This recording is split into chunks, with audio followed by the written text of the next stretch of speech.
What if the truth is NPR isn't funded by listeners, or even you at all? Let's reveal where the money really comes from.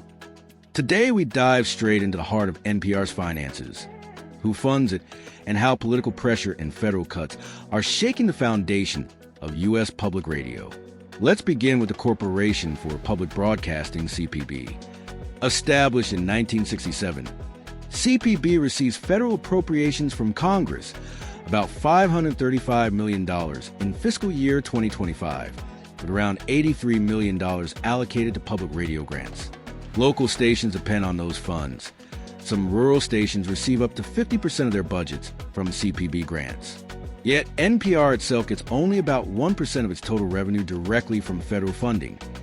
PBS receives roughly 15%. The bulk of NPR's funding comes from membership, dues paid by its 1,000+ member stations, corporate underwriting, foundation grants, and listener donations. Now here's the urgency. As of May 1st, 2025, an executive order directs CPB to cease funding NPR and PBS.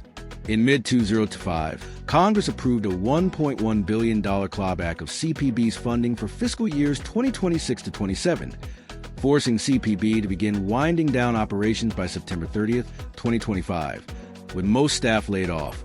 A small team remains through January 2026 to manage legal and financial obligations. What does this mean for NPR? Most member stations use CPB dollars for local infrastructure, newsrooms, equipment, emergency alerts, and more. Without federal support, up to 80 stations could close, especially in rural and underserved areas. NPR and PBS have filed lawsuits, citing violation of the Public Broadcasting Act and the First Amendment.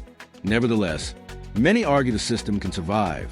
NPR already raises around $7 in donations for every $1 in federal support and underwriters' foundations. Even partnerships like Netflix's Sesame Street deal are stepping up. Still, experts warn that shrinking federal support risks erasing vital local services. Streaming emergency alerts, producing children's programming, cultural shows, and community news. If you found these insights revealing, hit like, drop your thoughts in the comments, share this video to spread awareness, and don't forget to subscribe for deep dives on U.S. media structures and how they affect our everyday information. Now let's continue. Beyond money, funding sources shape editorial and operational independence.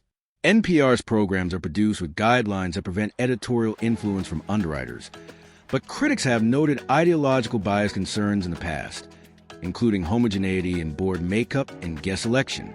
Local stations follow strict FCC rules. They cannot accept funds in exchange for editorial control. Underwriting messages are non-commercial. No calls to action, product claims, or superlatives. Just credits. Still, the political spotlight is intense. House hearings in early 2025 questioned NPR and PBS leadership directly over alleged liberal bias, even as polls showed 66% of Americans support federal funding for public media, including a majority of Republicans. PBS and NPR executives have vowed to defend editorial independence and are challenging funding cuts legally. But CPB's shutdown removes the primary conduit of federal support. The budget structure under the 1967 Public Broadcasting Act ensures CPB funds are appropriated 2 years in advance. But that safeguard isn't helping when Congress rescinds those funds before use. Looking forward, NPR and PBS must rely even more on private channels. Donor campaigns, foundation grants, corporate underwriting, state subsidies, and possibly more commercial collaboration strategies. Some analysts even suggest exploring hybrid models akin to international public broadcasters that combine government subsidy and market revenue. The stakes. Public radio and TV stations are often the only sources of local news or emergency alerts in rural areas. Without federal support, community trust, local journalism, and even listener access to balanced information may suffer.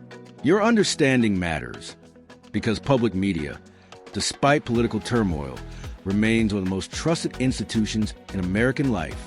Let's watch how these financial shifts shape its future.